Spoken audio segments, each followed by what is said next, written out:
Bonsoir et bienvenue à cette séance ordinaire du Conseil de la Ville de Sainte-Catherine-la-Jacques-Cartier, tenue ce 11 août 2026 à 19 heures, en conformité avec les lois sur les cités et villes pour la province de Québec. Sont présents M.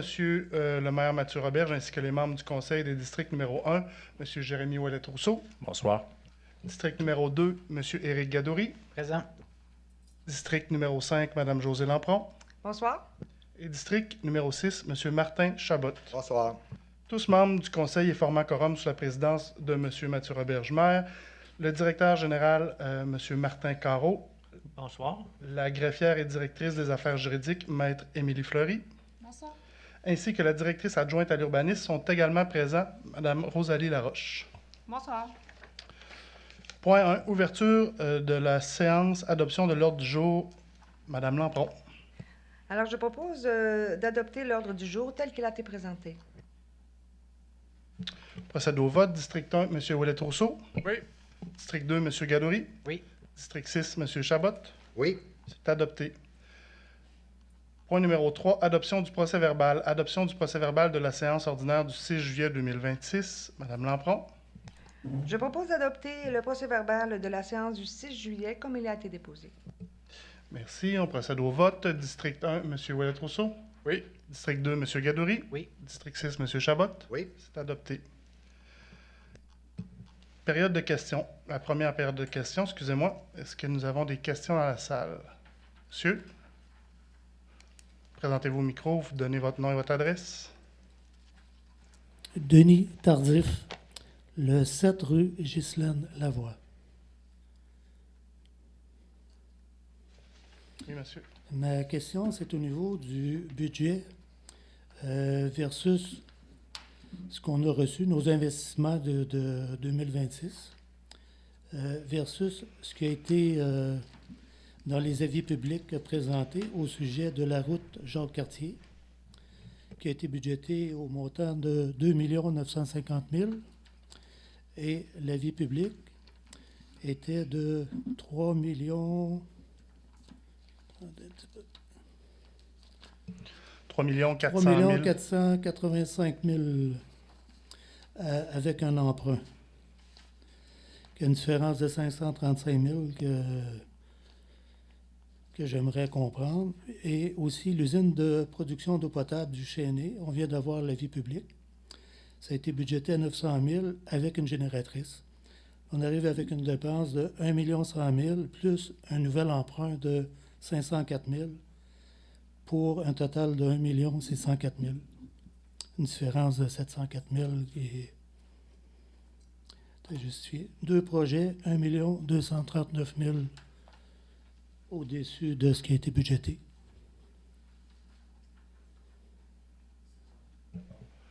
Ah, vous pouvez rester au micro, monsieur, on va vous répondre. Monsieur Carreau va vous répondre.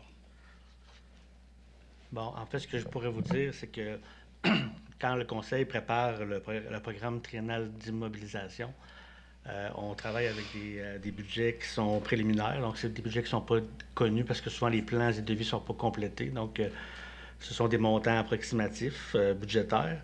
Le Conseil se donne un total d'investissement dans l'année. Donc, dans le dernier PTI, je ne l'ai pas devant moi, mais il devait avoir, je dirais, une trentaine de projets. Donc, dans les projets qui sont au PTI, il y en a qui coûtent plus cher. Il y en a d'autres qui coûtent moins cher. Il y en a qui sont annulés aussi. Il y a des subventions additionnelles, des fois qu'on va aller chercher. L'important, ce que je peux vous dire à date d'aujourd'hui, c'est que malgré ces coûts supplémentaires-là anticipés, parce que ce sont des coûts anticipés, donc en appel d'offres, on peut aller chercher des meilleurs prix, puis l'entrepreneur, on peut réussir à aller sauver de l'argent.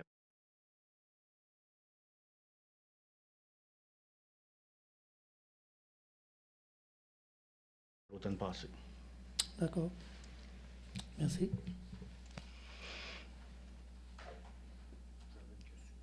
Allez-y. C'est dans le même ordre d'idée. J'imagine que ça va être à peu près la même réponse. C'est au niveau de l'adoption du règlement pour ce qui est de la dépense et emprunt d'1 100 000 pour la réflexion de la structure de la voirie, de l'élargissement de l'accotement d'une partie de la route du Chêné. Là, je la cherche dans le budget, je ne le vois pas. Oui, vous parlez de la route Saint-Denis-Garneau. Oui, excusez, c'est ça, la route Saint-Denis-Garneau. Ouais. Mais là, je ne la trouve pas dans le budget. Ça, c'est ça, là, ma question. Là. Es-tu budgété? De où est-ce qu'elle sort, cette dépense-là? Comment est-ce qu'elle est comptabilisée? En fait, dans le PTI, il y a un budget d'entretien de voirie de routes locales. OK. Donc, où le nom des routes n'est pas précisé. Donc, c'est un budget global qui est prévu au PTI, que je ne me souviens pas du montant exact, là. Mais c'est un budget qui est là pour l'entretien des routes de la ville. Puis, en cours d'année, on va venir déterminer quelle est la priorité de travaux. Puis, cette année, c'était convenu que la route Saint-Denis-Garneau serait faite sur une certaine partie. Puis, le conseil aussi est venu nous demander, en cours de route, de faire le pavage un peu plus large, un peu comme c'est fait à Pont-Rouge, pour permettre de poursuivre les voies cyclables. Donc, il y a un montant additionnel qui était prévu là, pour que le pavage qui va être fait à cet endroit-là soit plus large qu'il l'était auparavant. Donc, ce budget-là, vous allez le voir dans le PTI, dans entretien de réseau routier local. OK. Bon.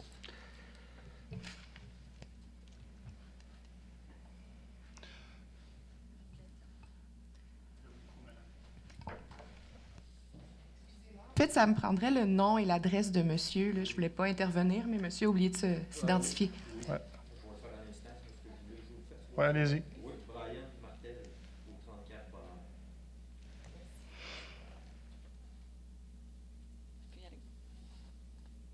Faites y aller, madame. Mon nom, c'est Alexandra Paquette. J'habite 18 rue de la Sapinière. Bon, je vais lire, c'est correct?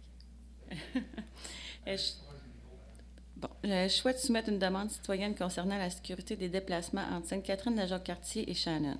Actuellement, la route 369 relie les deux municipalités, mais il n'existe pas de lien sécuritaire pour les déplacements à pied ou à vélo, particulièrement pour les enfants et les adolescents qui habitent entre les deux villages. Plusieurs jeunes vivent à quelques kilomètres seulement des services, de parcs, d'écoles ou d'activités, mais ne peuvent pas s'y rendre de façon autonome et sécuritaire sans dépendre d'un adulte et d'une voiture. La route Jacques-Cartier comporte aussi plusieurs courbes et elle est déjà beaucoup utilisée par les cyclistes. Ça peut créer des situations risquées autant pour eux que pour les automobilistes, surtout lorsqu'un conducteur doit dépasser un vélo en gardant une distance sécuritaire alors qu'un véhicule peut arriver en sens inverse. Un corridor de mobilité actif séparé de la circulation permettrait donc d'améliorer la sécurité de tout le monde, pas seulement celle des cyclistes.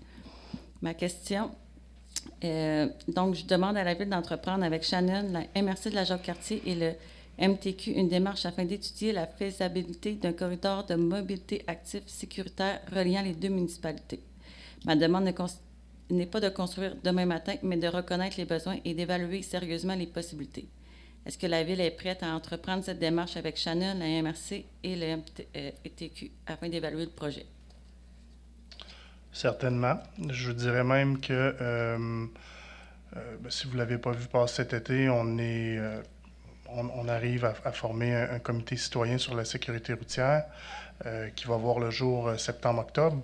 Donc, on a colligé présentement plus d'une 50aine de candidatures.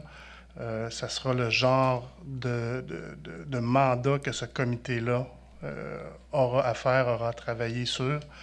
Donc, mais oui, on s'engage à regarder avec le MTQ, avec Shannon et la MRC pour essayer de trouver des solutions. Là, vous savez, on vient de parler de l'investissement de 3,4 millions pour l'intersection sur la Jacques-Cartier, mais il faut savoir que dans ces montants-là, ça prévoit la poursuite du trottoir de la rue de l'Osmonde jusqu'à cette nouvelle intersection-là. Ça fait qu'on rajoute tout le temps quelques mètres comme ça en s'en allant toujours plus loin.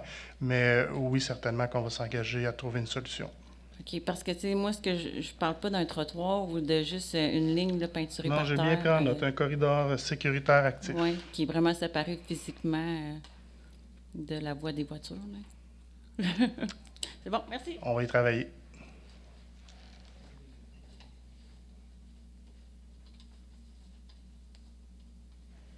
D'autres questions?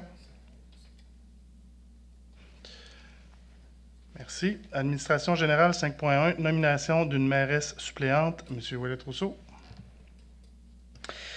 Attendu que l'article 56 de la loi sur les cités et villes stipule que le conseil désigne pour la période qu'il détermine un conseiller comme maire suppléant. Je propose que ce conseil nomme Mme Josée Lampron, conseillère du district numéro 5, pour agir à titre de mairesse suppléante pour une période de 4 mois débutant le 13 août 2026 et se terminant le 12 décembre 2026. On procède au vote. District 2, M. Gadouri. Oui. District 5, Mme Lampron. Oui, je le veux. District 6, M. Chabot. Oui. C'est adopté. 5.2. Lecture du certificat des personnes habiles à voter, règlement numéro 1721-2026, décrétant une dépense et un emprunt de 3 485 000 pour la construction d'une intersection de la route de la Jacques-Cartier afin de raccorder l'avenue des Catherines. Maître Fleury, lecture. S'il vous plaît. Oui, alors je dépose et donne lecture du certificat d'enregistrement émis à la suite de la tenue d'un registre aux fins de recevoir la signature des personnes demandant que le règlement numéro 1721-2026 décrétant une dépense et un emprunt de 3 485 000 $ pour la construction d'une intersection sur la route de la Jacques-Cartier afin de raccorder l'avenue des Catherines fasse l'objet d'un scrutin référendaire. Le certificat confirme que le nombre de personnes habiles à voter sur ce règlement est de 6 899. Le nombre de demandes requises pour qu'un scrutin référendaire soit tenu est de 701. Le nombre de signatures apposées est de 28. Le règlement numéro 1721-2026 est donc réputé avoir été approuvé par les personnes habiles à voter. Merci. 5.3. Adoption du règlement numéro 1722-2026 concernant l'entretien des chemins privés par la Ville. Maître Fleury, résumé, s'il vous plaît. Oui.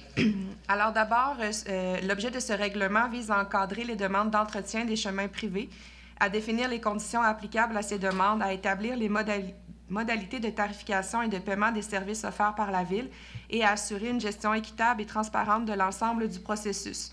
Depuis le dépôt du projet, des ajustements ont été effectués. L'ajout de la définition de propriété riveraine à l'article 2, l'ajout de mots ou de l'occupant à l'article 4 pour refléter la terminologie de la loi sur les compétences municipales. Certaines précisions relatives aux représentants et aux communications avec la Ville ont également été apportées à l'article 6 qui précise que les désignations du représentant et du substitut doivent être faites au moyen d'un formulaire A. L'ajout également d'une mention permettant à toute personne de signaler une situation d'urgence malgré le statut d'interlocuteur unique du représentant. Des ajustements à l'article 22 concernant les modalités de remplacement ou de modification du représentant. Également, il y a eu plusieurs assouplissements administratifs concernant les demandes et les consentements. Par exemple, à l'article 8, l'ajout d'une possibilité pour la Ville d'accepter une demande produite hors délai dans certaines circonstances. À l'article 9, retrait de l'exigence d'une procuration pour les immeubles détenus en copropriété. Ajout également de dispositions permettant la récolte de consentement par courriel. Retrait de l'obligation d'obtenir l'autorisation du propriétaire de l'assiette du chemin lorsqu'un acte d'abandon a été signé. Également, certains ajustements ont été faits au niveau de la forme pour refléter ce que je viens de faire mention, donc au formulaire A. Et également certaines petites coquilles qui ont été notées à la relecture, donc ça a été ajusté aussi. Ce règlement entrera donc en vigueur à la suite de son adoption par le conseil municipal et la publication d'un avis de promulgation. Merci. La lecture de la résolution, M. Ouellet-Rousseau. Attendu que ce règlement vise à déterminer et encadrer les conditions relatives aux demandes et à l'entretien par la Ville des chemins privés. Attendu que ce règlement vise à établir les modalités de tarification et de paiement pour ce service. Attendu que ce règlement vise à assurer une gestion équitable et transparente des demandes présentées ainsi que l'équité pour tous les contribuables sur le principe d'utilisateur-payeur. Attendu qu'un avis de motion de la présentation du présent règlement a été donné lors de la séance ordinaire de ce Conseil tenue le 6 juillet 2026. Attendu que le projet de règlement numéro APR-433-2026 a été déposé lors de cette même séance. Attendu que Mme Émilie Fleury, greffière et directrice des affaires juridiques, a précisé l'objet du règlement et a précisé les modifications qui y ont été apportées. Attendu que les procédures prévues à l'article 356 de la loi sur les cités et villes ont été respectées. Je propose que ce Conseil adopte le règlement numéro 1722-2026 concernant l'entretien des chemins privés par la Ville. Merci. On procède au vote. District 2, M. Gadouri. Oui. District 5, Mme Lampron. Oui. District 6, M. Chabot. Oui. C'est adopté. 5.5. Adoption du règlement numéro 1724. Excusez-moi, 5.4. Adoption du règlement numéro 1723-2026, modifiant le règlement numéro 1664-2024 afin de retirer une partie des travaux à exécuter et de réduire le montant de l'emprunt d'une somme de 200 000 $. Maître Fleury, le résumé. Oui, alors le règlement vise à retirer une portion des travaux de pavage initialement prévus entre les numéros civiques 166 et 178 de la route Saint-Denis-Garneau, ceux-ci s'avérant plus importants que prévu et devant être réalisés ultérieurement dans le cadre d'un autre règlement d'emprunt. Le projet est ainsi ajusté pour prévoir plutôt une dépense et un emprunt de 65 000 $ sur 20 ans, afin de procéder à la réfection des trottoirs devant le 21 rue Louis-Joliette et au remplacement des lumières d'ailes sur la rue du Torrent et au parc du Bruant à Gorge-Blanche. Aucune modification n'a été apportée entre le projet de règlement déposé à la séance du Conseil du 6 juillet 2026 et la version soumise pour adoption à la présente séance. Ce règlement sera soumis à l'approbation des personnes habiles à voter dans les prochains jours. Merci. La lecture de la résolution, M. Ouellet-Rousseau. Attendu que le présent règlement a pour objet de retirer la partie des travaux prévus pour le pavage dans les rues locales comprenant la réfection du tronçon de 350 mètres entre les numéros civiques 166 et 178 de la route Saint-Denis-Garneau. Attendu que ces travaux nécessitent des interventions plus importantes et devront ainsi faire l'objet d'un règlement d'emprunt distinct. Attendu que les travaux prévus sur ce tronçon ont été évalués à 200 000 $ et qu'il convient ainsi de réduire l'emprunt prévu par le règlement numéro 1664-2024 de cette somme. Attendu que les autres travaux prévus à ce règlement seront réalisés, que leur coût est toujours estimé à 65 000 $ et qu'ils continueront d'être financés par un emprunt de ce même montant. Attendu qu'un avis de motion de la présentation du présent règlement a été donné lors de la séance ordinaire de ce Conseil tenue le 6 juillet 2026. Attendu que le projet de règlement numéro APR-439-2026 a été déposé lors de cette même séance. Attendu que Mme Émilie Fleury, greffière et directrice des affaires juridiques, a précisé l'objet du règlement et qu'aucune modification n'a été effectuée entre le projet déposé et le règlement soumis pour adoption. Elle a également mentionné le mode de financement, de paiement ou de remboursement de la dépense. Attendu que les procédures prévues à l'article 356 de la Loi sur les cités et villes ont été respectées. Je propose que ce Conseil adopte le règlement numéro 1723-2026, modifiant le règlement numéro 1664-2024 afin de retirer une partie des travaux à exécuter et de réduire le montant de l'emprunt d'une somme de 200 000 $. On procède au vote. District 2, excusez-moi, M. Gadouri. Oui. District 5, Mme Lampron. Oui. District 6, M. Chabot. Oui. C'est adopté. 5.5. Adoption du règlement numéro 1724-2026 décrétant une dépense et un emprunt de 1 100 000 pour la réfection de la structure de voirie et l'élargissement des accotements d'une partie de la route Saint-Denis-de-Garneau. Maître Fleury. Alors, ce règlement autorise la réfection de la structure de voirie entre les numéros civiques 142 et 178 sur la route Saint-Denis-Garneau, incluant le pavage et l'élargissement des accotements, ainsi que le pavage entre le 178 et la limite municipale de Pont-Rouge. Il prévoit une dépense et un emprunt d'1 100 000 $ remboursables sur 20 ans pour la réalisation de ces travaux. Aucune modification n'a été apportée entre le projet de règlement déposé à la séance du Conseil du 6 juillet 2026 et la version soumise pour adoption à la présente séance. Ce règlement sera soumis à l'approbation des personnes habiles à voter dans les prochains jours. Merci. Lecture de la résolution, M. Ouellet-Rousseau.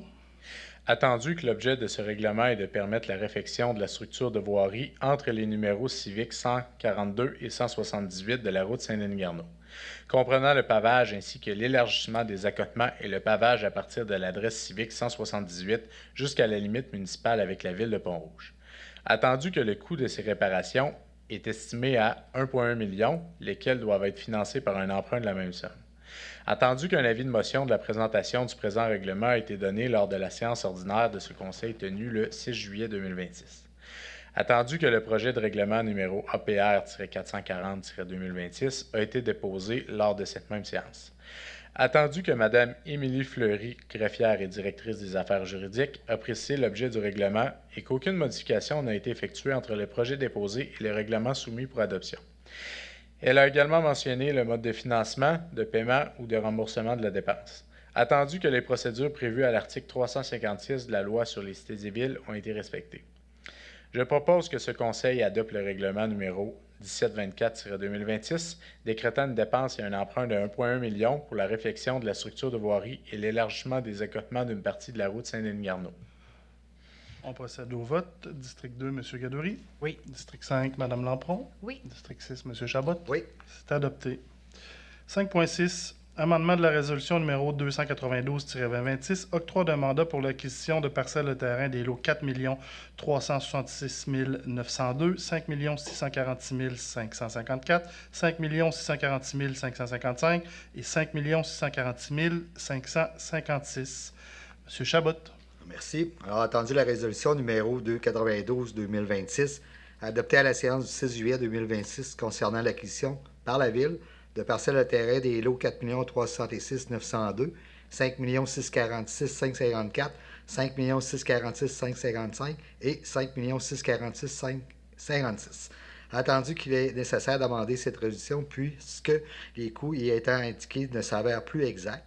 Attendu qu'il convient par la même occasion d'octroyer les mandats requis pour la préparation des 4 actes d'acquisition des parcelles de lots restantes, soit les lots 4 366 901, 4 366 504, 4 366 506 et 5 646 557, afin de permettre la poursuite du projet d'implantation d'une interception au coin de la route Jacques-Cartier et de l'avenue des Catherines.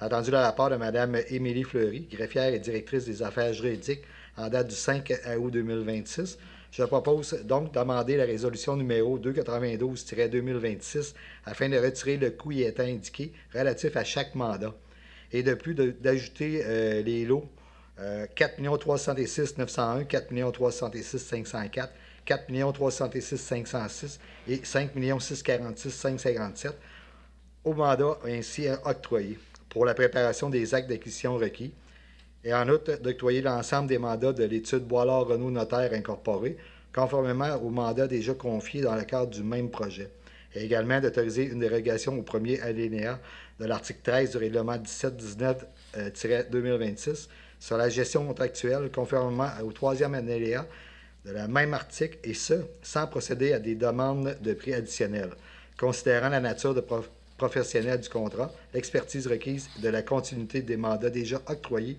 pour ce projet. Et finalement, que la dépense résultant du projet octroi soit imputée au règlement 1721-2026 lors de son entrée en vigueur et qu'en attendant de celle-ci, la somme de 24 132,18 soit prélevée de l'excédent du fonctionnement non affecté conformément aux règles budgétaires applicables.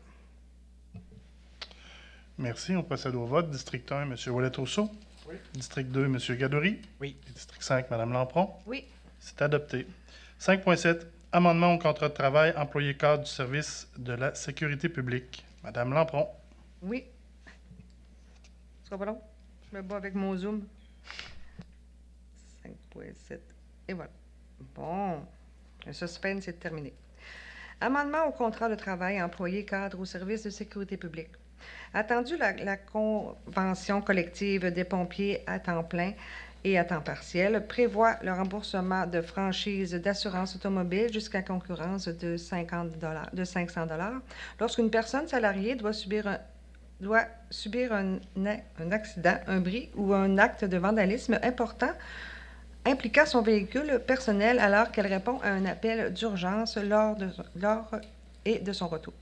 Attendu que les employés cadres du service de la sécurité publique seront également appelés à répondre à des appels d'urgence et à utiliser leur véhicule personnel afin de se rendre à la caserne lorsque leur présence est requise, sans que leur contrat de travail ne comporte actuellement une disposition équivalente. Attendu que cette situation crée une disparité entre les employés appelés à effectuer des déplacements similaires dans le cadre de leurs fonctions et exposés à des risques comparables. Attendu qu'il y a lieu d'assurer un traitement équitable à l'ensemble des membres du service de la sécurité publique appelés à répondre aux urgences. Attendu que le conseil municipal juge opportun d'uniformiser les conditions applicables aux employés cadres du service de la sécurité publique à cet égard. Attendu le rapport de M. Martin Carreau, directeur général, en date du 5 août 2026, je propose que le contrat de travail du directeur du service de la sécurité publique, du directeur adjoint du service de la sécurité publique et du capitaine soit amendé afin d'y ajouter la clause suivante. Si un employé accidente son véhicule personnel lorsqu'il répond à un appel, l'employeur s'engage à verser un montant maximal équivalent à la franchise de l'assurance du véhicule personnel de l'employé lors de cet appel, en incluant le retour, en cas d'accident, bris ou vandalisme, jusqu'à concurrence de 500 $. Et de plus, que cette modification soit rétroactive au 1er août 2026. Et de plus, que M. Mathieu Roberge, excusez-moi, Monsieur le maire, et M. Martin Carreau, directeur général, soient autorisés à signer pour et au nom de la Ville tout addenda ou document requis afin de donner effet à la présente résolution. Merci. On passe au vote. District 1, M. Ouellet-Rousseau. Oui. District 2, M. Gadouri. Oui. District 6, M. Chabot. Oui. C'est adopté. 5.8. Nomination temporaire à la sécurité civile. Madame Lampron. Merci. Attendu que M. Martin Carreau, directeur général de la Ville, agit également à titre de coordonnateur municipal de la sécurité publique et que M. Kevin Beaumont, directeur du service de la sécurité publique, occupe la fonction de coordonnateur adjoint à la sécurité civile. Attendu que ce dernier est actuellement absent et que son retour est actuellement prévu le 30 septembre 2026, alors que M. Carreau sera à l'extérieur du pays du 17 au 30 août 2026. Attendu qu'il y a lieu, pendant cette période, d'assurer la continuité des responsabilités liées à la sécurité civile et de maintenir une capacité de gestion optimale en cas de situation d'urgence ou de sinistre. Attendu le rapport de M. Martin Carreau, directeur général en date du 5 août 2026, je propose que le conseil municipal nomme Mme Julie Cloutier, trésorière et directrice générale adjointe, à titre de coordonnatrice municipale à la sécurité civile, en remplacement de M. Carreau, pour la période du 17 au 30 août 2026. Et de plus que le conseil municipal nomme M. Étienne Labonté, directeur adjoint du service de la sécurité publique, à titre de coordonnateur adjoint à sécurité civile, en remplacement de M. Beaumont jusqu'à son retour. Merci. On procède au vote. District 1, M. Ouellet-Rousseau. Oui. District 2, M. Gadouri. Oui. District 6, M. Chabot. Oui. C'est adopté. 5.9. Création d'un poste occasionnel de technicien ou technicienne en documentation aux archives. Madame Lampron. Oui, attendu que le service de greffe a entrepris en 2025 un projet de numériser des archives ainsi que la mise à jour du plan de classification et des règles de conservation.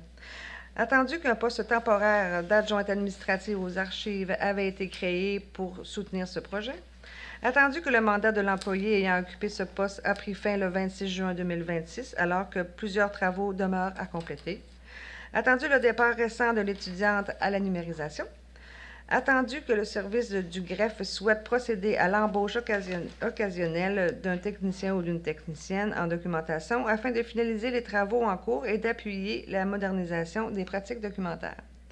Attendu que les fonds nécessaires à la création de ce poste sont disponibles pour l'année en cours et seraient prévus au budget d'opération de l'année 2027.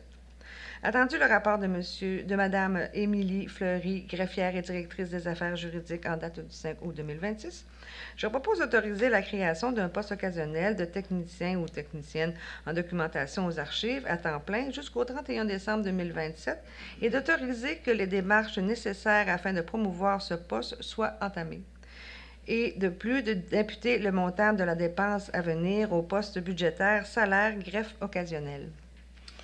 Merci. On procède au vote. District 1, M. Ouellet-Rousseau. Oui. District 2, M. Gadouri. Oui. District 6, M. Chabot. Oui. Adopté. 5.10. Sécurité publique. Embauche de brigadier pour l'année scolaire 2026-2027. Madame Lampron. Oui.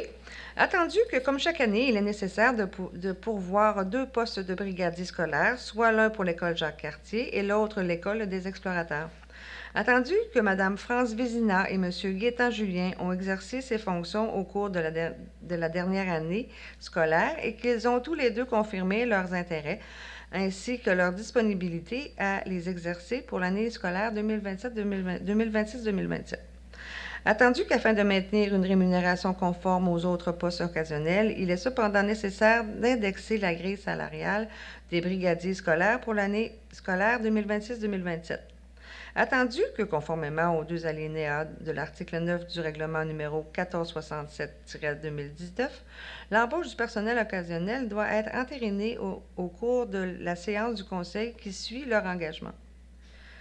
Attendu que le rapport de M. Étienne Labonté, directeur adjoint du service de la sécurité publique en date du 21 juillet 2026, je propose d'entériner l'embauche de Mme France Vézina à l'échelon 4 de la grille salariale en vigueur et de M. Gaétan Julien à l'échelon 5 au poste de brigadier scolaire pour l'année scolaire 2026-2027 aux conditions prévues à la loi sur les normes du travail, auxquelles s'ajoutent les clauses particulières applicables au poste de brigadier scolaire, lesquelles sont joints en annexe. Et de plus d'imputer le montant de la dépense au poste salaire brigadier et finalement d'indexer la grille salariale des brigadiers scolaires de 2,5 % pour l'année scolaire 2026-2027. Merci. On procède au vote. District 1, M. Ouellet-Rousseau. Oui. District 2, M. Gadory. Oui. District 6, M. Chabot. Oui. Adopté. 5.11. Nomination des membres du comité de travail démarche de planification stratégique. Excusez-moi, Mme Lampron. Oui. Attendu que la Ville de Sainte-Catherine-de-la-Jacques-Cartier a entrepris une démarche de planification stratégique visant à définir une vision commune, à établir les priorités organisationnelles et à orienter les décisions municipales pour les prochaines années. Attendu que cette démarche constitue un outil de gouvernance essentiel permettant de renforcer la cohérence des actions municipales, d'améliorer la prise de décision et d'assurer l'alignement entre le conseil municipal, la direction générale et l'administration. Attendu qu'il est opportun de constituer un comité de travail chargé d'accompagner et de soutenir la réalisation de cette démarche. Attendu que M. Martin Carreau, directeur général en date du 14 juillet 2026, je propose de constituer un comité de travail de planification stratégique ayant pour mandat de participer aux travaux de réflexion, d'analyser les enjeux et priorités de la Ville, de formuler des recommandations et d'assurer le suivi de la démarche de planification stratégique. Et de plus de nommer les personnes suivantes membres de ce comité. Monsieur le maire, les conseillers municipaux Marc-Antoine Gagnon et David Milot, le directeur général, la directrice adjointe à l'urbanisme, le directeur du service technique, le directeur du service sport, loisirs, culture et vie communautaire, le directeur du service de la sécurité publique et de la direction adjointe du service de sécurité publique, et également d'abroger la résolution numéro 36-2024, adoptée le 29 janvier 2024, concernant la formation de 2 comités de travail ad hoc sur le sujet. Adopté. Oui. Merci. On procède au vote. District 1, M. Ouellet-Rousseau. Oui. District 2, M. Gadory. Oui. District 6, M. Chabot. Oui. C'est adopté. 5.12. Autorisation de retrait de la demande d'aide financière relative à la reconversion du presbytère à des fins culturelles et touristiques. M. Chabot. Merci. Alors, attendu que le 12 janvier 2026, le Conseil municipal a adopté la résolution numéro 005-2026, autorisant le dépôt d'une demande d'aide financière auprès de la MRC de la Jacques-Cartier dans le cadre du Fonds de la région de la Capitale-Nationale relativement au projet de reconversion du presbytère à des fins culturelles et touristiques. Attendu que des analyses complémentaires réalisées depuis le dépôt de la demande ont permis de préciser les coûts du projet, lesquels s'avèrent significativement plus élevés que ceux estimés au moment du dépôt de la demande. Attendu que l'analyse finale du montage financier démontre que les sources de financement disponibles ne permettent pas d'en assurer la réalisation selon les paramètres envisagés. Attendu que dans ce contexte, le Conseil juge opportun de ne pas poursuivre le projet selon les paramètres actuels connus. Alors, je propose d'autoriser le retrait de la demande d'aide financière déposée auprès de la MRC de la Jacques-Cartier dans le cadre de fonds de la région de la Capitale-Nationale pour le projet de reconversion du presbytère à des fins culturelles et touristiques. Et aussi d'autoriser le directeur général à transmettre à la MRC de la Jacques-Cartier toute correspondance requise afin de confirmer ce retrait. Et finalement, de transmettre une copie de la présente résolution à M. Patrick Bouillet, ouais, c'est ça, directeur général et responsable des communications de la paroisse de la Transfiguration du Seigneur. Merci. On procède au vote. District 1, M. Ouellet-Rousseau. Pour ce point-ci, je vais m'abstenir de voter puisque je suis en conflit d'intérêts en étant administrateur pour la partie qui est propriétaire du presbytère également. Merci. Merci. District 2, M. Gadouri. Oui. District 5, Mme Lampron. Oui. Merci, c'est adopté. 5.13, autorisation de demande d'une carte de crédit additionnelle. M. Chabot. Oui, alors attendu que la résolution 489-2020, 339-2023, 038-2024 et 252-2025 autorisent des demandes de carte de crédit pour certains directeurs pour des raisons pratiques, notamment parce que les paiements par carte de crédit est exigé dans plusieurs situations, telles que des achats en ligne ou pour obtenir des services informatiques. Attendu que M. Simon April a été nommé au poste de directeur des services techniques, attendu que pour remplir ses fonctions, il a lieu de faire une demande de carte de crédit, attendu le rapport de Mme Julie Cloutier, trésorière et directrice générale adjointe en date du 10 juillet 2026, je propose donc d'autoriser le dépôt d'une demande de carte de crédit auprès de Visa Desjardins pour M. Simon April, directeur des services techniques, selon les mêmes caractéristiques, va-t-il dire, que les cartes actuelles des directeurs de services, mais comportant une limite de crédit de 2 000 $. Et finalement, d'autoriser M. Martin Carreau, directeur général, à signer le formulaire nécessaire. Merci. On procède au vote. District 1, M. Ouellet-Rousseau. Oui. District 2, M. Gadouri. Oui. District 5, Mme Lampron. Oui. Merci, c'est adopté. 5.14, autorisation de signature pour l'adhésion au Centre d'acquisition gouvernementale. M. Chabot. Oui, alors, entendu que le Centre d'acquisition gouvernementale offre différents regroupements d'achats permettant de réaliser des économies et d'optimiser les processus d'approvisionnement. Attendu que la Ville désire bénéficier des avantages liés à ces regroupements d'achats, attendu qu'en vertu de l'article 15 de la Loi sur les contrats des organismes municipaux, la Ville peut donner un mandat à un organisme public pour attribuer un contrat. Attendu que la Ville souhaite adhérer lorsque requis au mandat proposé par la CAG, attendu qu'une personne doit être nommée à titre de responsable auprès de CAG pour agir au nom de la Ville, attendu le rapport de Mme Mélanie Côté, assistante greffière en date du 14 juillet 2026, je propose que ce conseil nomme M. Martin Carreau, directeur général, à titre de responsable auprès de CAG et l'autorise à effectuer toutes les démarches nécessaires pour l'adhésion de la Ville à leur service et à signer les formulaires requis. Et de plus, de l'autoriser à recevoir les communications relatives au regroupement d'achat et au mandat offert par le CAG ou de désigner un ou plusieurs fonctionnaires de la Ville à les recevoir. Merci. On procède au vote. District 1, M. Ouellet-Rousseau. Oui. District 2, M. Gadouri. Oui. District 5, Mme Lampron. Oui.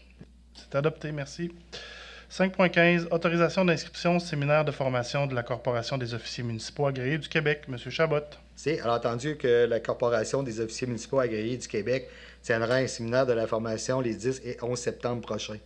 Entendu que la participation de la trésorière à ce séminaire s'avère très pertinent, puisqu'elle propose plusieurs choix d'ateliers et de conférences directement liés à ses fonctions. Attendu que le règlement sur la formation continue obligatoire des comptables professionnels agréés du Québec stipule que tout membre doit cumuler au moins 120 heures de formation continue au cours d'une période de référence de 3 ans. Attendu que les heures de formation suivies dans le cadre de ce séminaire seront reconnues aux fins de l'obligation de formation continue prévue à ce règlement. Attendu le rapport de Mme Julie Cloutier, trésorière et directrice générale adjointe en date du 17 juillet 2026.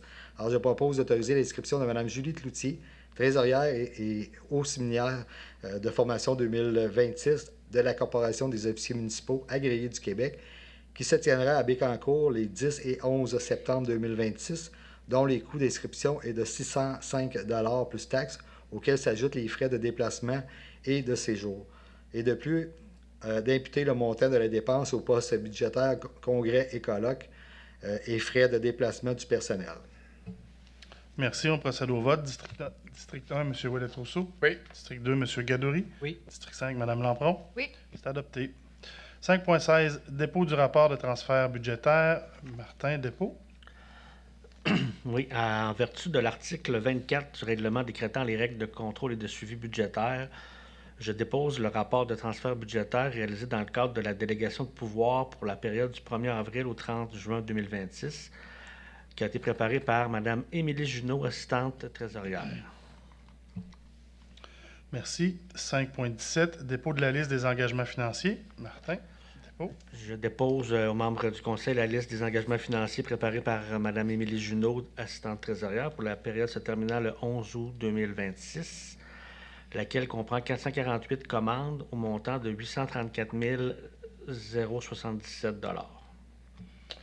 Merci. 5.18, dépôt de la liste des chèques et dépôts. Encore une fois, Martin Despaux. Je dépose la liste des chèques et dépôts préparés par Émilie Junot, assistante trésorière, pour la période se terminant le 31 juillet 2026, laquelle totalise la somme de 1 451 058 $ et 59 sous. Merci. Aménagement, urbanisme et développement. 6.1, Assemblée de consultation concernant le projet de règlement numéro APR-437-2026, modifiant le règlement de zonage numéro 1259-2014 visant à créer la zone 166H à partir de la zone 55P et d'en préciser les usages et les normes. Rosalie, explication? Oui, merci. Donc, comme mentionné, il s'agit du projet de règlement numéro APR-437-2026 visant à créer la zone 166H à partir de la zone 55P et d'en préciser les usages et les normes.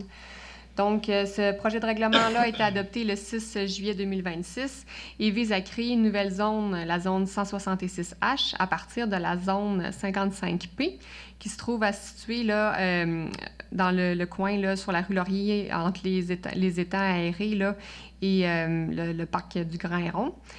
Le but de se créer cette zone-là, 166H, est de pouvoir créer une zone là, résidentielle qui permettrait la création de lots unifamiliales pour des résidences unifamiliales isolées. Donc, c'est un règlement qui est susceptible d'approbation référendaire pour les zones, la zone concernée qui est la zone 55P et les zones contiguës. Pardon, oui. Puis entre le projet qui est adopté là, le 6 juillet 2026 et l'adoption du second projet qui se fera plus tard là, ce soir, il y a une petite modification qui a été apportée à la limite de la nouvelle zone 166H. La modification est due là, à des technicalités par rapport à la limite du périmètre urbain de la ville. On ajuste la zone là, 166H avec les limites là, du périmètre urbain. Merci. On passe à la consultation. Pas de consultation. Point suivant, 6.2. Assemblée de consultation concernant le projet de règlement numéro APR-438-2026, modifiant le règlement de zonage numéro 1259-2014, visant à préciser les constructions et les aménagements permis dans les cours sur l'ensemble du territoire. Rosalie, explication.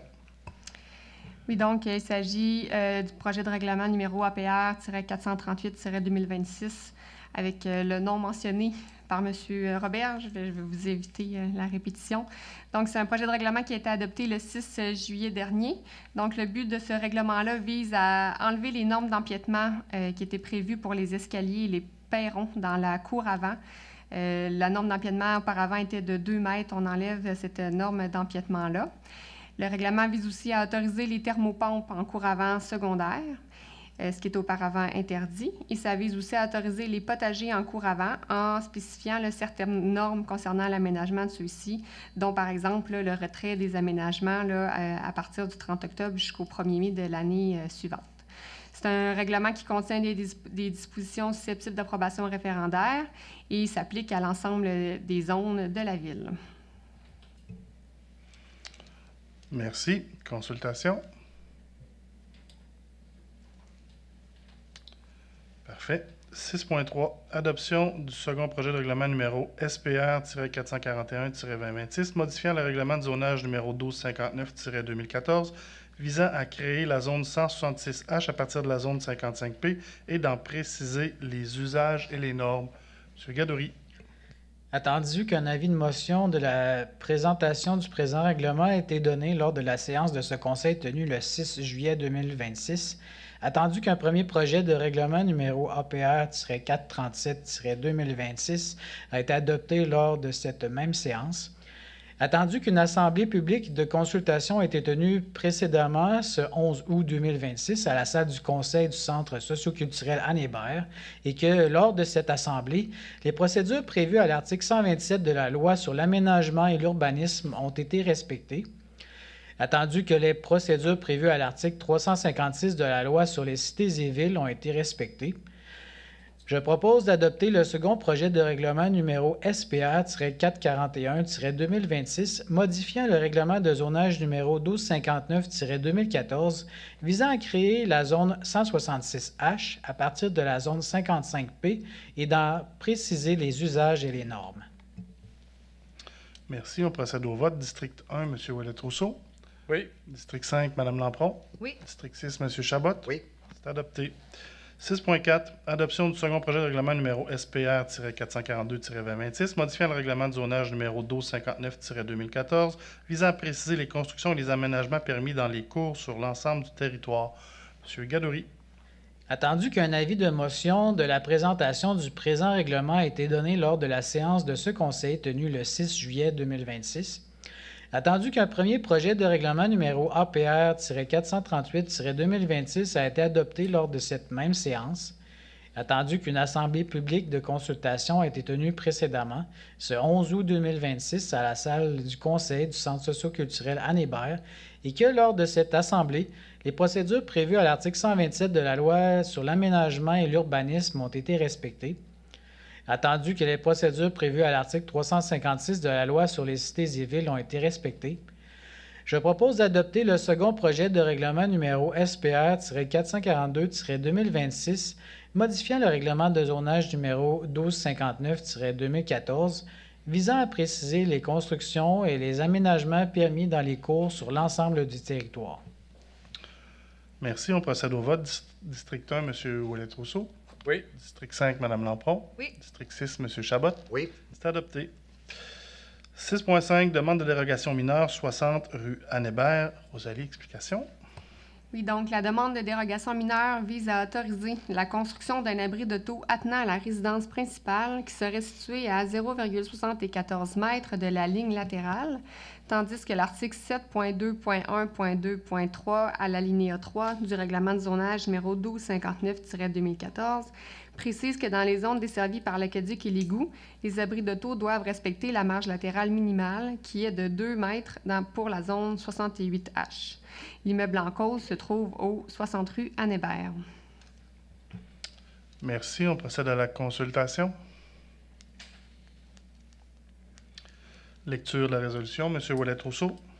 Attendu la demande de dérogation mineure visant à autoriser la construction d'un abri de taux attenant à la résidence, lequel serait implanté à 0,74 m de la ligne latérale. Attendu que l'article 7.2.1.2.3 du règlement de zonage numéro 1259-2014 prévoit que, dans les zones desservies par l'aqueduc et l'égout, dont la zone 68H visée par la demande, les abris de taux doivent respecter une marge latérale minimale de 2 mètres. Attendu le dépôt du rapport de Mme Rosalie Laroche, directrice adjointe à l'urbanisme, auprès du comité consultatif d'urbanisme, en date du 14 juillet 2026, ainsi que les documents déposés à la requérante.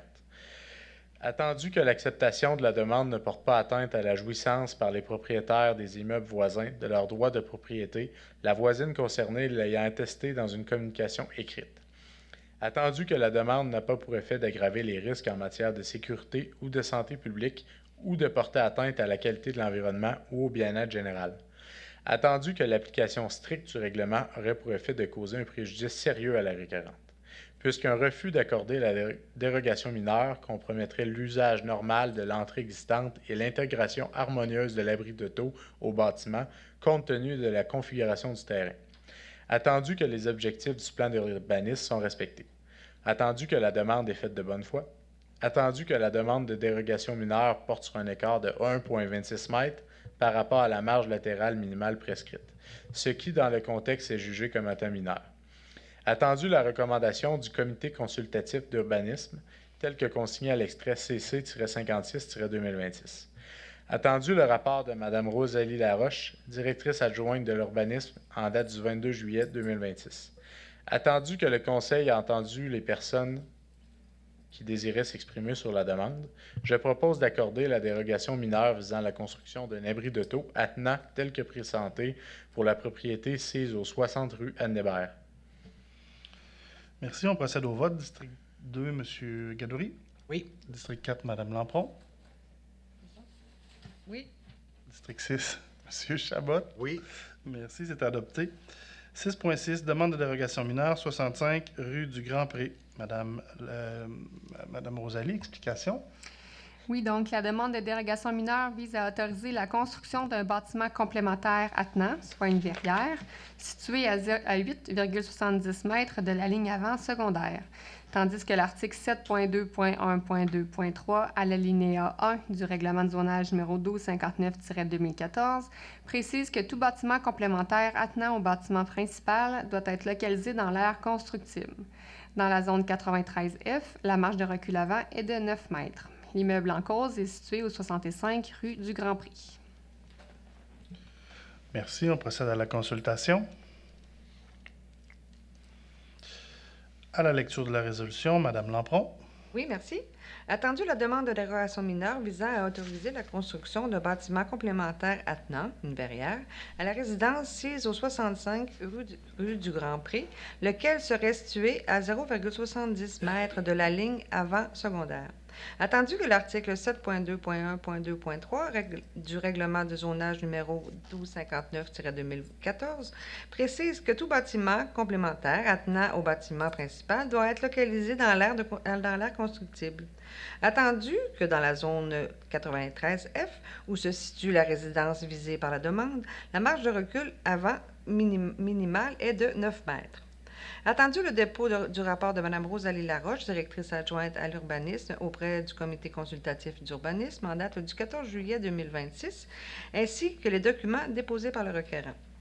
Attendu que l'acceptation de la demande ne porte pas atteinte à la jouissance par les propriétaires des immeubles voisins de leurs droits de propriété, puisque la verrière serait située loin de la rue.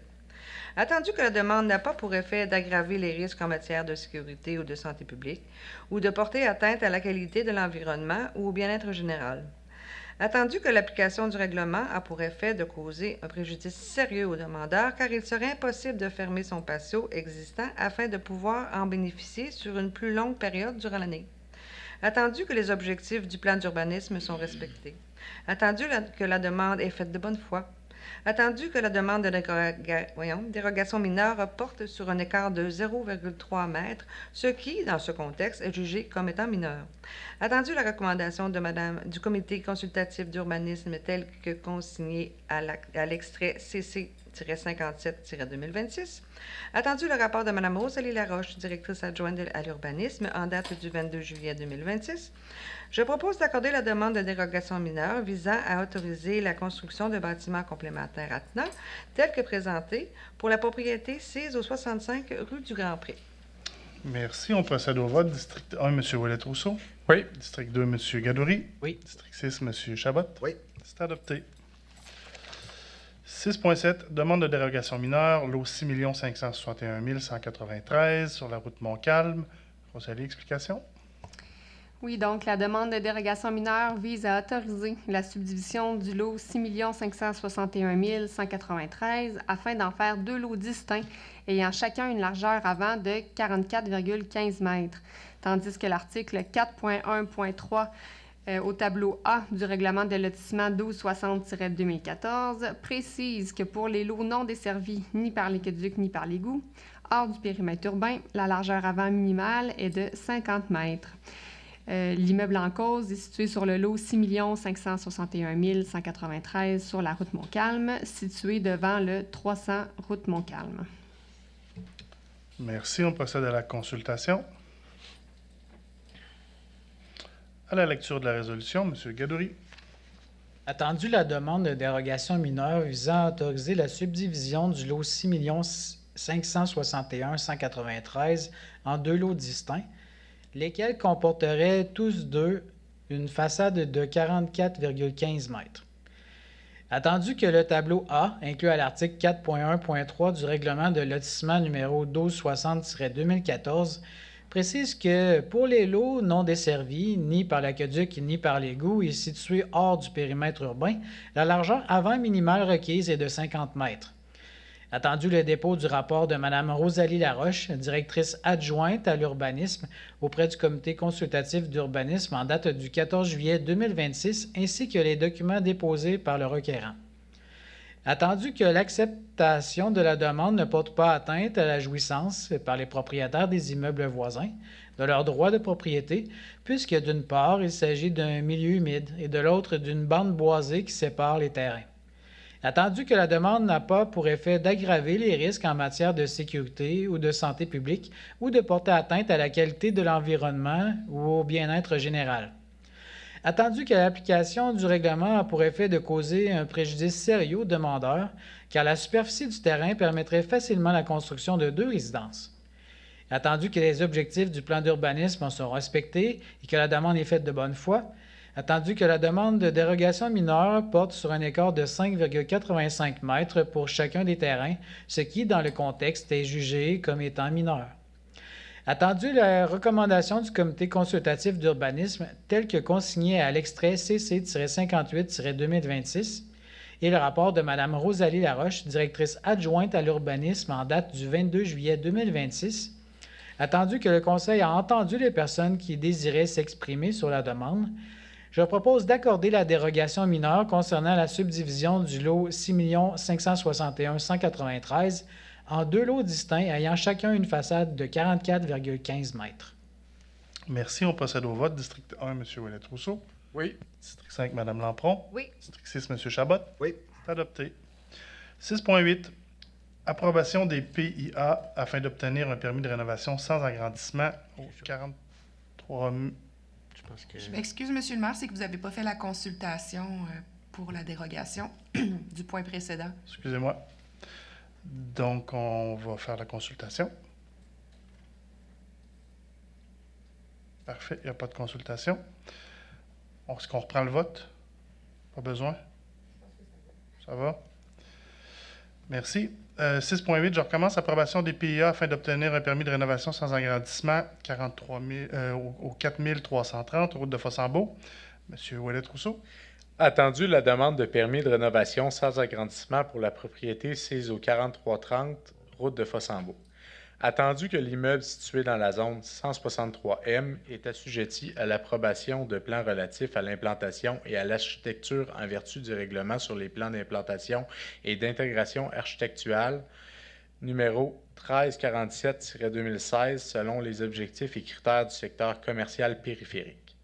Attendu que le dépôt du rapport de Mme Rosalie Laroche, directrice adjointe à l'urbanisme, auprès du comité consultatif d'urbanisme en date du 14 juillet 2026, ainsi que les documents fournis par le requérant. Attendu que les objectifs et les critères d'analyse du PIA sont majoritairement satisfaits ou non applicables. Attendu la recommandation du comité consultatif d'urbanisme en date du 21 juillet 2026. Attendu le rapport de Mme Rosalie Laroche, directrice adjointe à l'urbanisme en date du 23 juillet 2026. Je propose d'approuver les plans relatifs à l'implantation et à l'architecture des constructions concernant la demande de permis de rénovation sans agrandissement du bâtiment principal pour la propriété sise au 4330 route de Fossambeau. Merci. On procède au vote. District 2, M. Gadouri. Oui. District 5, Mme Lampron. Oui. District 6, M. Chabot. Oui. C'est adopté. 6.9. Approbation des plans relatifs à l'implantation et à l'architecture afin d'obtenir un certificat d'autorisation d'enseigne au 402-4620, route de Fossambeau. M. Ouellet-Rousseau. Attendu la demande de permis d'enseigne pour la propriété sise au 402-4620, route de Fossambeau.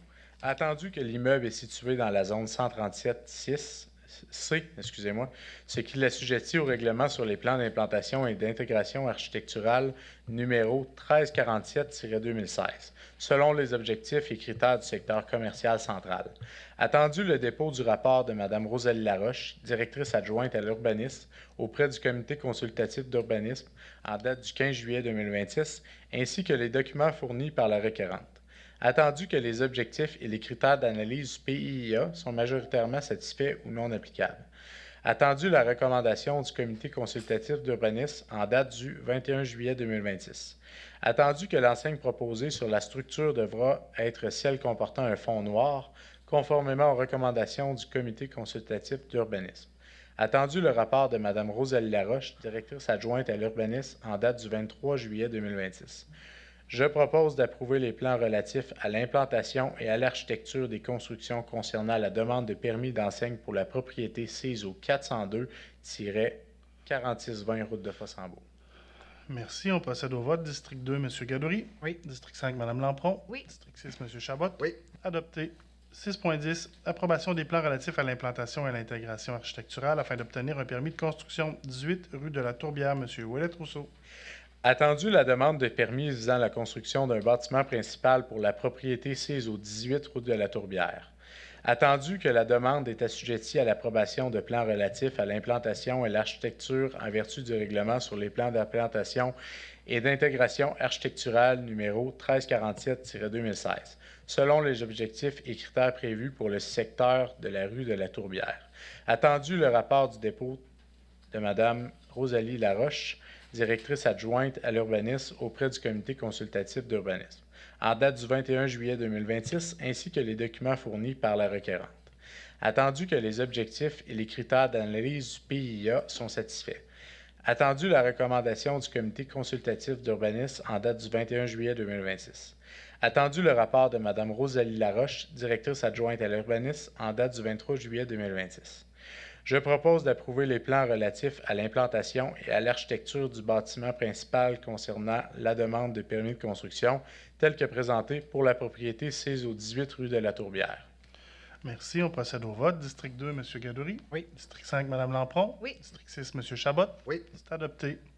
6.11. Autorisation d'ouverture de la rue du Parc, projet de développement domiciliaire Boisé Natura phase 3, session numéro 1. M. Gadouri. Attendu que la Ville a compétence en matière de voirie, de transport et de sécurité. Attendu que le Conseil considère opportun d'ouvrir la rue du Parc à la circulation publique et d'en assurer l'entretien. Attendu le rapport de M. Martin Carreau, directeur général, en date du 3 août 2026, je propose d'autoriser l'ouverture de la rue du Parc à la circulation publique en toute saison sur le lot 6 703 393. Merci. On procède au vote. District 1, M. Ouellet-Rousseau. Oui. District 5, Mme Lampron. Oui. District 6, M. Chabot. Oui. C'est adopté. 6.12. Présentation d'une demande de financement, plantation d'arbres d'alignement. M. Gadouri. Attendu que la Ville de Sainte-Catherine de la Jacques-Cartier vise notamment les objectifs de réduction des îlots de chaleur, d'amélioration de la qualité de l'air, d'augmentation de la capacité d'absorption du sol, d'amélioration de la qualité de vie, de renforcement de la résilience climatique et de maintien de la biodiversité.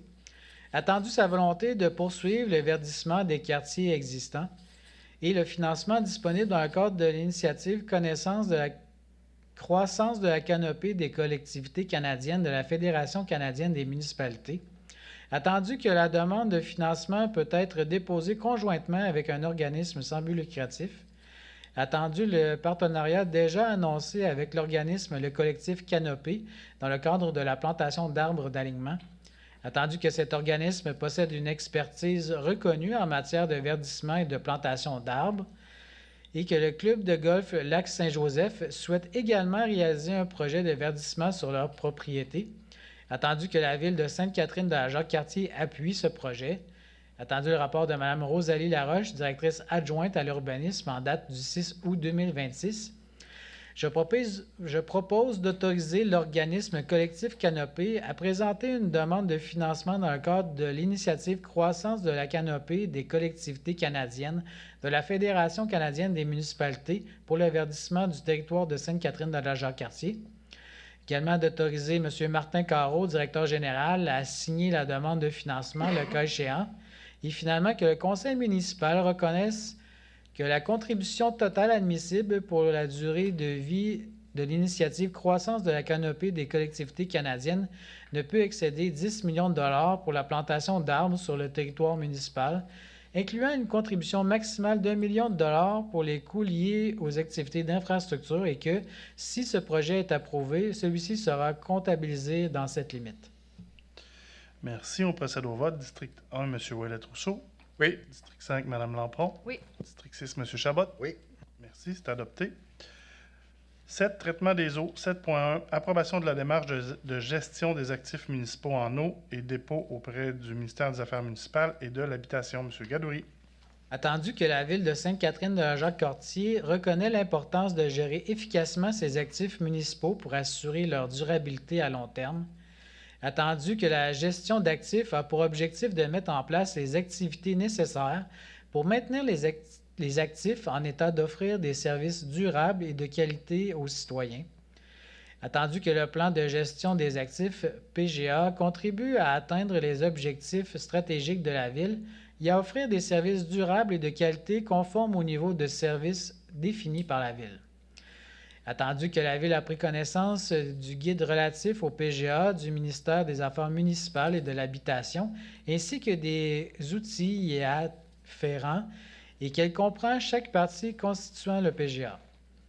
Attendu que cette démarche fournit un cadre structuré des principes directeurs pour la gestion des actifs municipaux, attendu que le PGA maximise l'efficacité des ressources humaines et financières en identifiant les actifs prioritaires et en planifiant les dépenses de manière proactive. Attendu que la mise en œuvre du PGA contribuera à la résilience et à la pérennité des infrastructures municipales.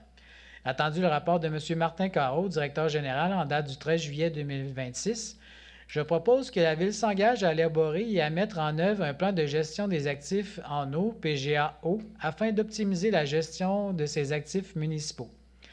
Également, que la Ville s'engage à transmettre au ministère, au plus tard le 31 décembre 2026, le sommaire PGA Eau et les informations requises par ce dernier.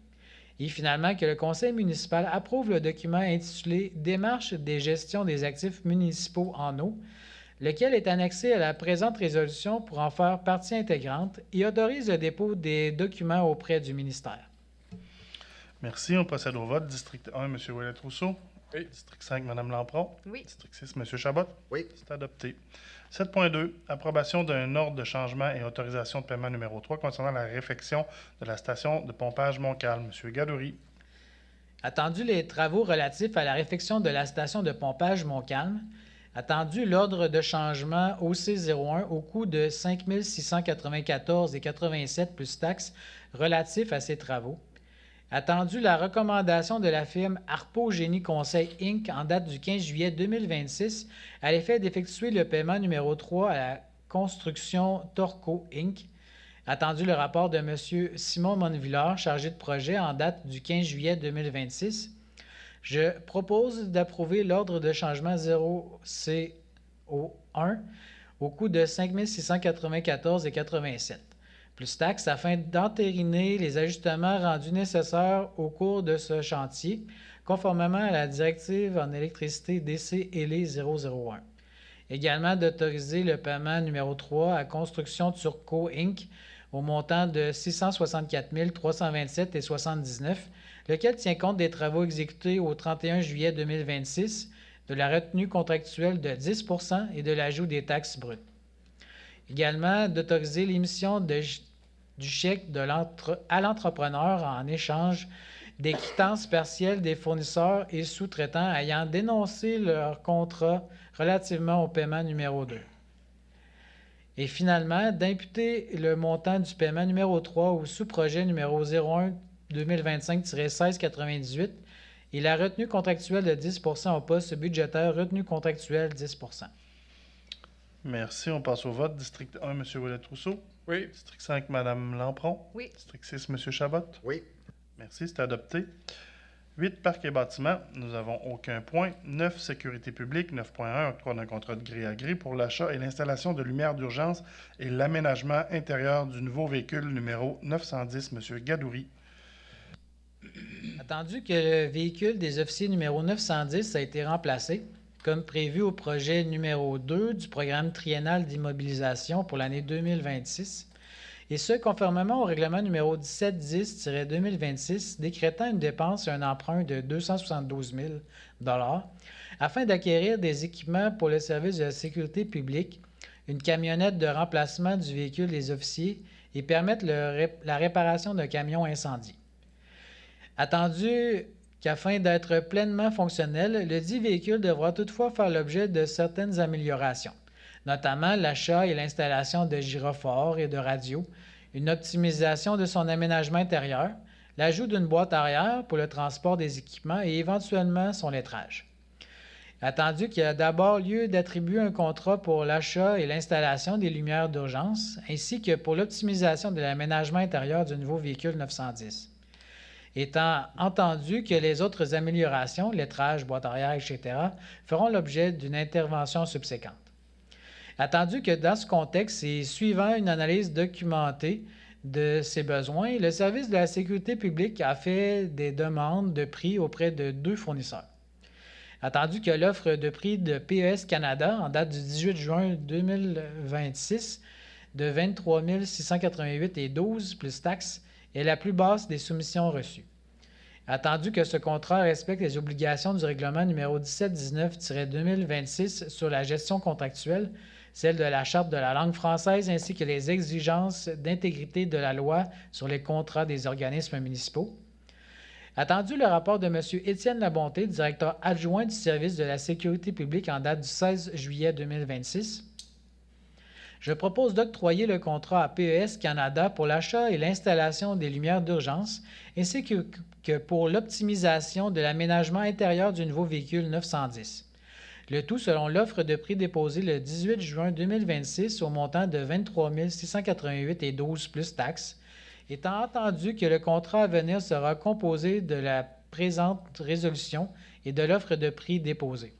Également d'imposer le montant de la dépense au règlement numéro 1710-2026.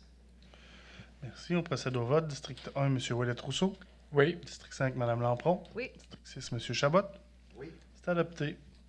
10, sport, loisirs, culture et vie communautaire. Excusez-moi, nous n'avons aucun point. 11, transport, 11.1. Octroi de mandat pour la surveillance de chantier et le contrôle qualitatif des matériaux pour le prolongement de l'avenue des Catherines. M. Chabot. Merci. Alors, entendu l'entente relative des travaux municipaux signés avec le groupe Castella 2 Incorporé concernant le prolongement de l'avenue des Catherines. Attendu que, conformément à l'article 6.2 de cette entente, la Ville doit mandater des firmes concernant la surveillance des travaux et le contrôle qualitatif des matériaux de projet. Attendu la proposition de service transmise par M. Olivier Bibeau-Pinard, ingénieur de la firme Génio Expert Conseil Incorporé, concernant la surveillance des travaux en date du 5 août 2026. Attendu la proposition de service transmise par M. Samuel Desjardins, ingénieur de la firme Les Laboratoires d'expertise de Québec Limité, concernant le contrôle qualitatif des matériaux en date du 5 août 2026. Attendu que dans le cadre de l'acceptation de ces mandats, la Ville n'assume aucune dépense et que l'acceptation de ceux-ci par les firmes précitées est conditionnelle à ce qu'ils transmettent mensuellement leurs factures directement au nom du promoteur. Attendu que le promoteur reconnaît expressément être le seul responsable financier des services rendus et qu'il s'engage à acquitter directement les factures qui seront transmises à son nom par la dite firme. Entendu le rapport de M. Martin Carreau, directeur général en date du 5 août 2026, je propose de mandater la firme Génio Expert Conseil pour effectuer la surveillance des travaux de projet de prolongement de l'avenue des Catherines, lesquels seront réalisés par le promoteur groupe Castella 2 Incorporé, conformément à la proposition d'honoraires professionnels transmise par M. Olivier Bibeau-Pinard, ingénieur, en date du 5 août 2026, et de confirmer que toutes les factures découlant de ce mandat devront être émises directement au nom du dit promoteur, lequel demeure entièrement responsable de leur paiement. Et également, de mandater la firme Laboratoire d'expertise de Québec Limité pour effectuer le contrôle qualitatif des matériaux du projet de prolongement de l'avenue des Catherines, lequel est réalisé par le promoteur groupe Castella 2 Incorporé, conformément à la proposition d'honoraires professionnels transmise par M. Samuel Desjardins, ingénieur, en date du 5 août 2026, et de confirmer que toutes les factures découlant de ce mandat devront être émises directement au nom du dit promoteur, lequel demeure entièrement responsable de leur paiement. Merci. On procède au vote. District 1, M. Ouellet-Rousseau. Oui. District 2, M. Gadouri. Oui. Excusez-moi. District 5, Mme Lampron. Oui. Merci. C'est adopté. 11.2. Autorisation d'acquitter des factures pour des services professionnels de surveillance de chantier relatifs au projet Les Villas du Plateau et d'en refacturer les coûts au promoteur, M. Gadouri. Attendu que la Ville a octroyé un contrat à Harpo Groupe Conseil Inc. afin d'assurer la surveillance des travaux dans le cadre du projet de développement domiciliaire Les Villas du Plateau, réalisé par les placements Richard Arsenault Inc. Attendu que, conformément au règlement numéro 912-2003, le promoteur doit prendre à sa charge le paiement des coûts reliés à de tels travaux. Attendu que pour diverses raisons administratives, la firme Harpo Group Conseil Inc. souhaite émettre ses factures au nom de la Ville, laquelle devrait ensuite refacturer les montants correspondants aux promoteurs concernés. Attendu que cette demande apparaît justifiée que la Ville, dans ce contexte particulier, est en mesure d'y donner suite. Attendu le rapport de M. Martin Carreau, directeur général en date du 16 juillet 2026, je propose d'autoriser, dans le contexte particulier du projet Les Villas du Plateau, la Ville à acquitter les factures émises par la firme Harpo Group Conseil Inc. relatives à la surveillance des travaux et d'autoriser la refacturation subséquente de ces mêmes montants aux promoteurs concernés par ce projet, soit les placements Richard Arsenault Inc. Merci. On procède au vote. District 1, M. Ouellette-Rousseau. Oui. District 5, Mme Lampron. Oui. District 6, M. Chabot. Oui. C'est approuvé. Serions rendus au point 13. Le point 12, excusez-moi, il n'y a aucun sujet. Le point 13, la deuxième période de questions.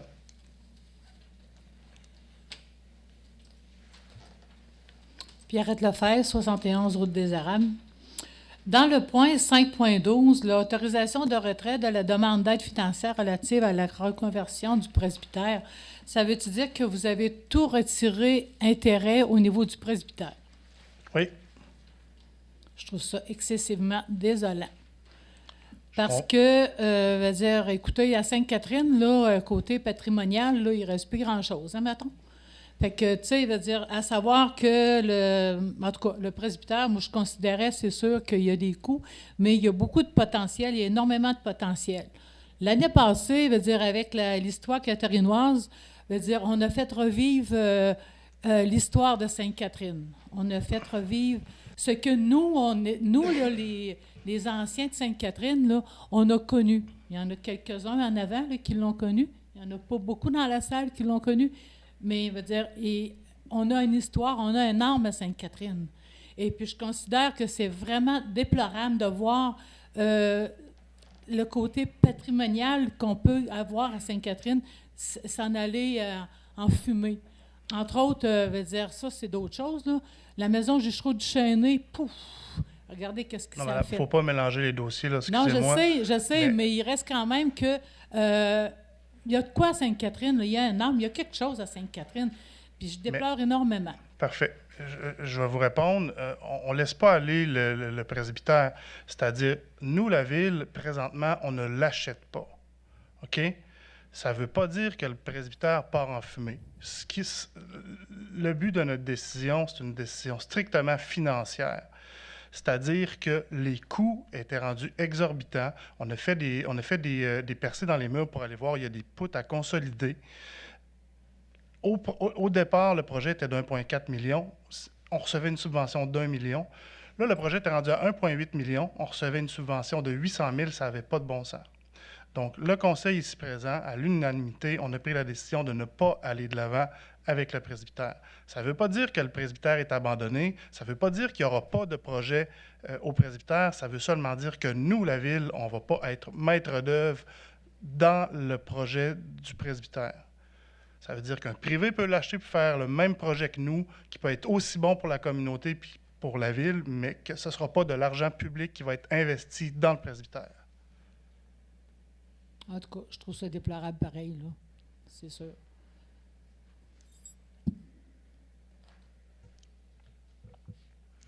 Si?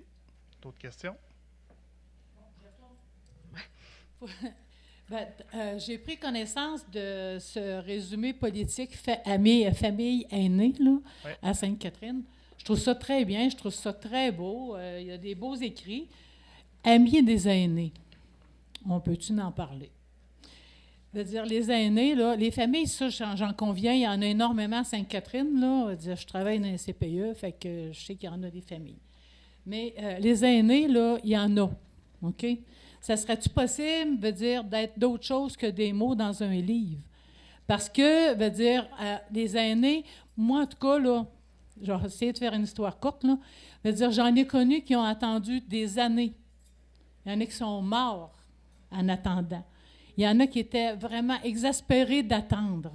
Ils sont en allés. Il y en a qui sont partis, qui reviendraient. Et puis moi, je fais partie de la prochaine génération qui, à un moment donné, moi, je ne veux pas quitter Sainte-Catherine.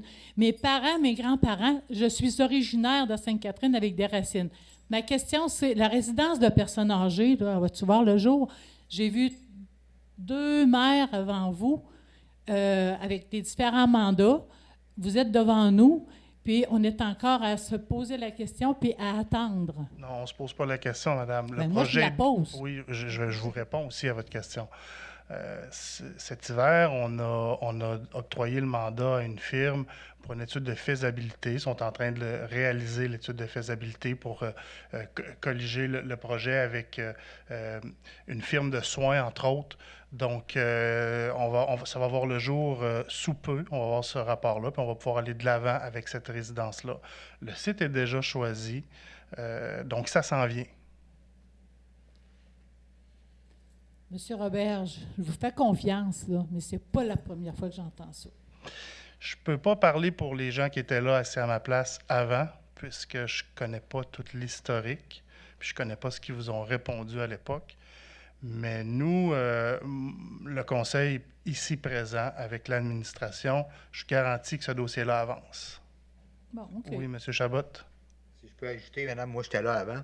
Ouais, En fait, c'est pas le conseil qui ne veut pas aller avec ça. On était tous avant ça d'accord avec ça. Le problème, c'est que les promoteurs ne courent pas les rues.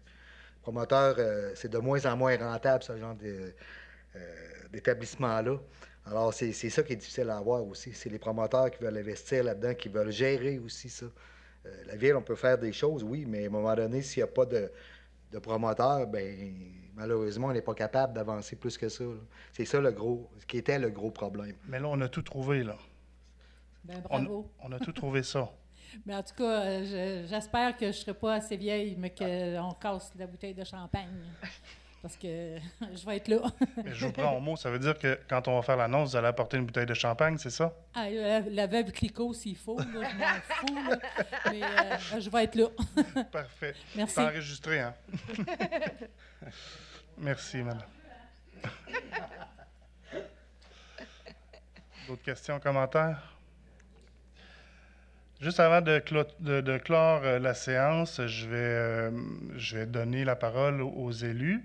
On va faire un tour de table. Si vous n'avez rien à mentionner, on passe au suivant. On va commencer avec le district 6 pour pas commencer par le 1. Donc, on va garder la cerise sur le sundae. Monsieur Chabot? Bien, merci, Monsieur le maire. En fait, je veux juste dire que, vous savez, dans mon secteur 6, alors tout ce qui est à l'est de Fossambeau, de Saint-Augustin jusqu'à Desbuissons, un projet que je tiens à cœur, qui progresse quand même lentement, mais sûrement, de relier tous les développements résidentiels un à l'autre sans passer par Fossambeau. Donc, on avance lentement, là, puis on a d'autres affaires qui s'en viennent éventuellement. Donc, je tenais à m'en faire part. Merci. Merci. Madame Lampron? Bonsoir. Moi, pour ce soir, je n'ai pas de grandes nouvelles merveilleuses, mais je voudrais vous en apporter parce que je suis la conseillère responsable de la politique dont vous avez fait allusion. Donc, je vous amènerai des nouvelles à ce moment-là. Juste avant de passer au point suivant, c'est très bien ce que vous avez mentionné, puis je ne vous ai pas répondu, Madame Lefebvre. Effectivement, le travail qui a été fait pour la politique famille aînée,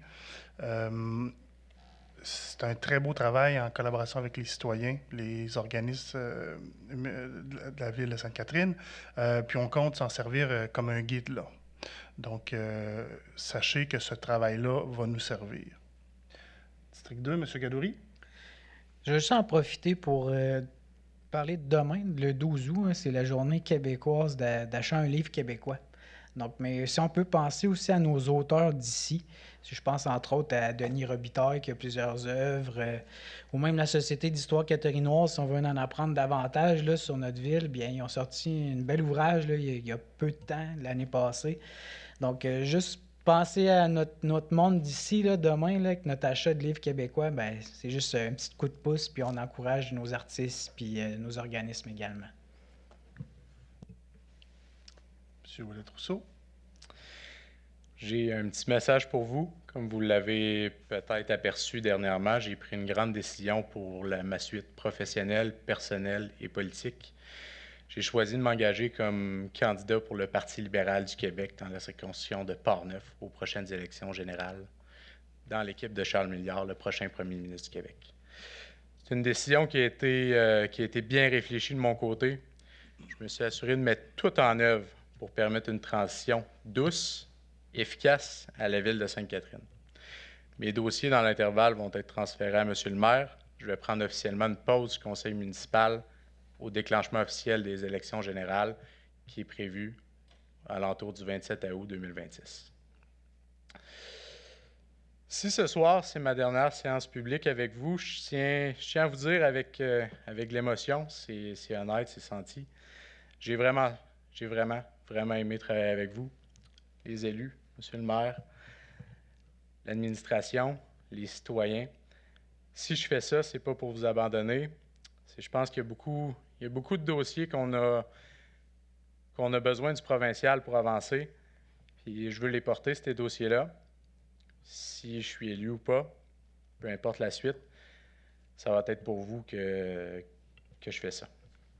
Fait que je tiens à vous remercier. Puis si vous avez des questions, n'hésitez pas. On va sans doute se revoir bientôt. Merci. Merci. Donc, le point 14, clôture de la séance. Madame Lampron. Oui, alors je propose de clore la séance du 11 août 2026. Il est présentement 20h25. Et comme j'oublie tout le temps, ce soir, on n'oubliera pas, on va procéder au vote. District 1, M. Ouellet-Rousseau. Oui. District 2, M. Gadouri. Oui. District 6, M. Chabot. Oui. Merci à tous d'être venus.